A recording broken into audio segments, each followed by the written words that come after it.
سلام دوستای خوبم، خوش اومدین به کانال من. امروز میخوام براتون این میکاپی که الان روی صورتم هستش رو یاد بدم.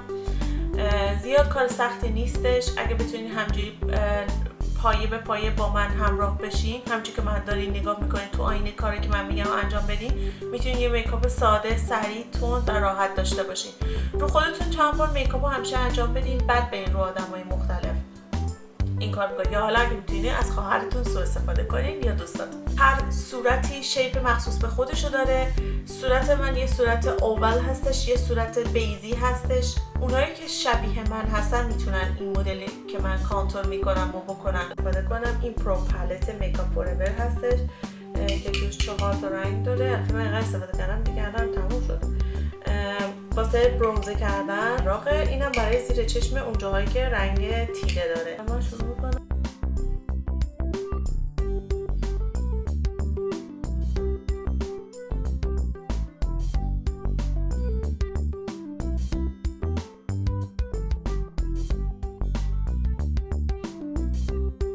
اگر جاهایی دارین روی صورتتون قرمز جوش مثل من که الان اینجا جوش زده، یا سیاهی دور چشمتون رو میخواین بپوشونین، باز ما از پالت میکاپ فوراور استفاده میکنیم. اینم پرو پالت میکاپ فوراور، ولی اون قبلیه 4 تا شید، 4 تا کالر داره. این 5 تا کالر داره: نارنجی، بنفش، سبز، یه ذره برونزه اند لایتر. هایی که قرمزی داره رو با رنگ سبز میپوشونیم.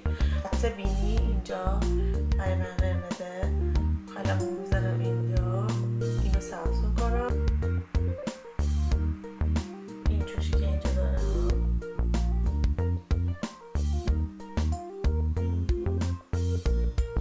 چند تا جوشه، تعداد جوشهای منو به شما نشون میده. اون قسمت هایی که میخواین نشون بدین که تیره تره، مثل زیر چشم. زیر چشم رنگ اورنجش رو استفاده میکنیم.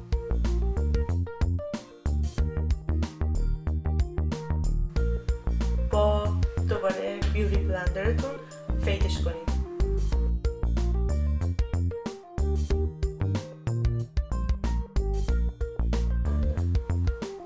شمارش هست NC40.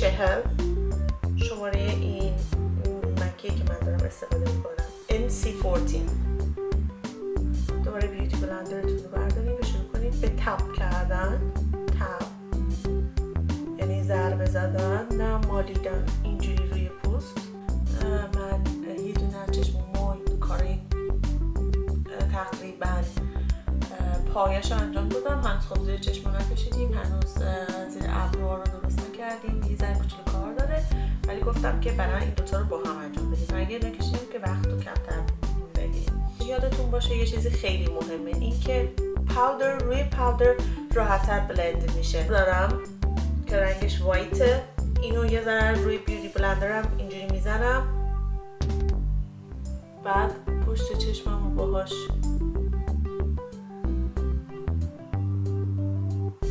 کامل میپوشونم که وقتی که میخوام از سایه ها استفاده کنم، انواع سایه ها همه روی هم دیگه خیلی راحت بلند بشه. و اون حالتی که همیشه میایم سوال میکنید توی دایرکت از من که چیکار کنیم که وقتی میکاپ میکنیم پشت چشممون لاینای مختلف نیفته یا زیر چشممون لاین نیفته، این الان برای پشت چشم هستش. میکنیم به سایه زدن. خب اول از سایه تیره استفاده میکنیم. همیشه یادتون باشه سایه ها به ترتیب میان از تیره به روشن و اینکه از استخون پلک شروع میشن. اگه میخواید استخون پلک رو پیدا کنید اینجوری پلکتون رو بکشید. ببینید الان اینجا دقیقاً خودش سایه داره با اینکه من روش پاودر دادم، اما مشخصه اینجا استخون پلک منه. این که مال برند بلین هست، بلین هست. این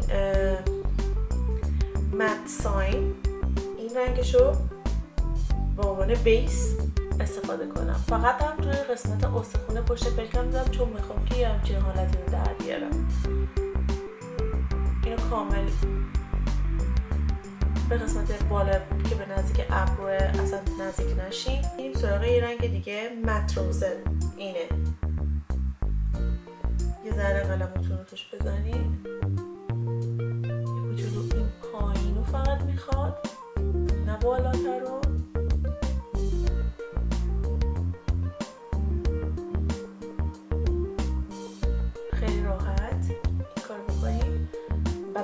قلمویی که دارین استفاده میکنین بلندش نکنین، با یه قلموی فلافی مثل این که موهاش پخش باشه بلندش کنین. حالا یه رنگ تیره تر رو دوباره برمیداریم، این رنگ رو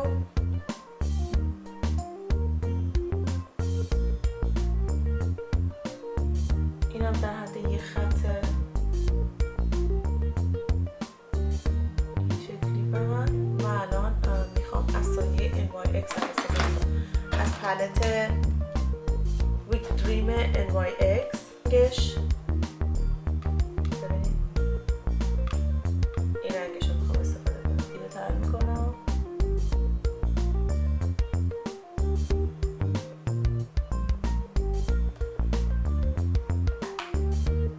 بلندش میکنیم به سمت داخل که بالا نره، به سمت داخل چشم بلندش کنیم که بیاد به سمت پایین.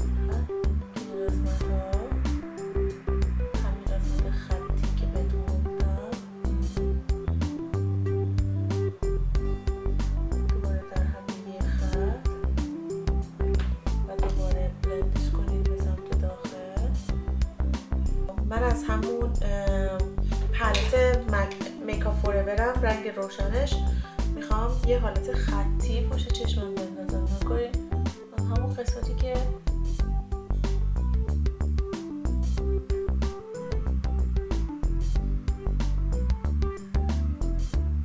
خودتون باید متوجه اون حلقه بیرونی چشمتون بشین.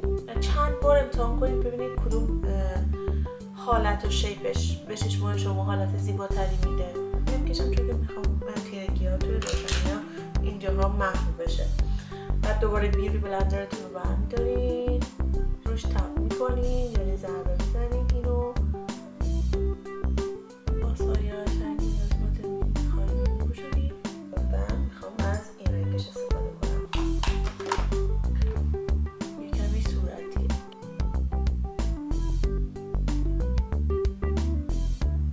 رنگ تیرتون یک بار دیگه اون حد و مرزی که میخواین مشخص کنید و درست کنید. مثلا شاید بعضی جاها رو یه ذره زیادی روشن کردین، بیاین توتر، ماله هاشو مثلا دارکتر کنید. اجازه ندید خط داشته باشه. این رو تو همگی توی این قسمت ها حتما فید کنید.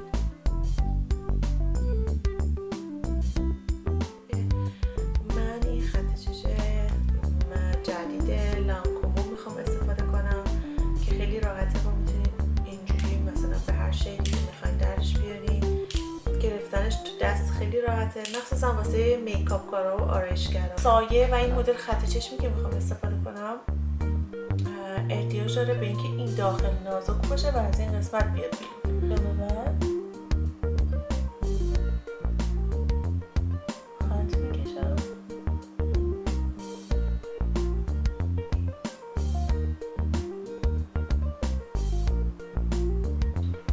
باید در نظر داشته باشین که خیلی مهمه وقتی که دارین خط چشم رو میکشین یه حالت 90 درجه این قسمت بهتون بده و حتما باید آخرش به دوم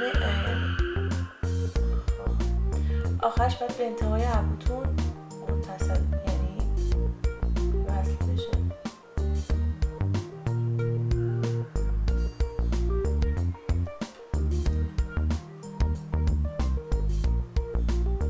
خیلی راحت این کار کردن با این، خیلی خوبه.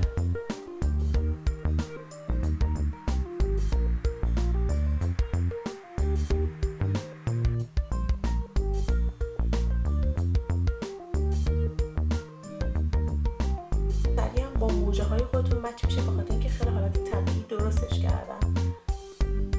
موجه رو همینجوری که گفتم همیشه به حالت افقی این شکلی روی موجه هاتون بذارید، اینجوری بذارید موجه پلکتون میفته و موجه حالت قشنگی نداره. از گوشه داخلی چشمتون روی لاین دقیقا موجهتون بچسبونیدش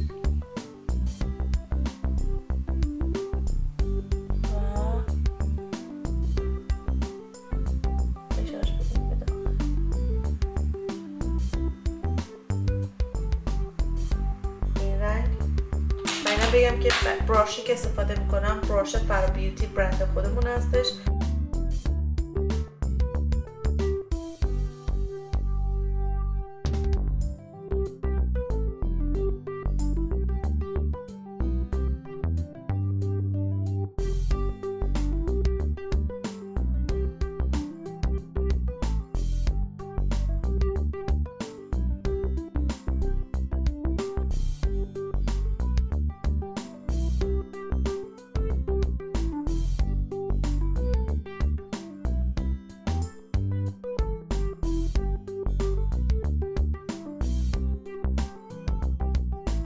میکاپمون تموم شده. آخرش اینه که میخوایم باید گلو کیت استفاده کنیم. یه ذره من میخوام از همین کیت آناستازیا بیورلی هیلز این رنگش رو استفاده میکنم. موقع میزنم یه ذره هم به خط تی لاین بینی زیاد نباید باشه. پرداخت کردن گونه